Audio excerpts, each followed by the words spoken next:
சிம்பிளா தான் செஞ்சிருந்தேன். உண்மையாவே டேஸ்ட் சூப்பரா இருந்துச்சு. Hi guys, welcome back to my channel.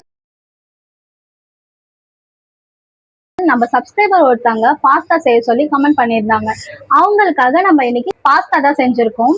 மறக்காம வீடியோ ஃபுல்லா பார்த்துட்டு ட்ரை பண்ணி பாருங்க. ஒரு கப் ஃபுல்லா பாஸ்தா சேர்த்து வேக வைக்கிறதுக்கு தேவையான அளவு தண்ணி, கொஞ்சோண்டு எண்ணெய், 1/2 டேபிள் ஸ்பூன் உப்பு. ஸ்டவ் ஆன் பண்ணிட்டு 10 நிமிஷம் பாஸ்தாவை நல்லா வேக வச்சிடலாம். இப்ப பாஸ்தா செய்யறதுக்கு ஒரு கடாயில கொஞ்சமா எண்ணெய் ஊத்தி குட்டி குட்டியா நறுக்கி வச்சிருக்க 6ல இருந்து 7 பல் பூண்டு சேர்த்துக்கலாம். பூண்டு நல்லா பொரிஞ்சு வந்த உடனே கட் பண்ணி வச்ச 2 மீடியம் சைஸ் வெங்காயம், அதோட ஒரு 1/2 டேபிள் ஸ்பூன் உப்பு சேர்த்து நல்லா வதக்கிட்டு, வெங்காயம் வெந்த உடனே கட் பண்ணி வச்சிருக்க 2 மீடியம் சைஸ் தக்காளி உள்ள சேர்த்துட்டு நல்லா வதக்கி விட்டுறேன். தக்காளி நல்லா மசிஞ்சு வெந்ததுக்கு அப்புறமா Smith and Jones pasta masala தான் சேர்த்திருக்கேன். உங்களுக்கும் இந்த மசாலா வேணும்னா பிக் பாஸ்கெட்ல அவைலபிளா இருக்கு. 5 rupees தான் ஒரு பாக்கெட். வேணும்ன்றவங்க பர்ச்சேஸ் பண்ணிக்கோங்க. வேக வச்ச பாஸ்தா வெந்த உடனே 2 வாட்டி தண்ணி ஊத்தி அலசிட்டு வடிகட்டி வச்சுக்கோங்க.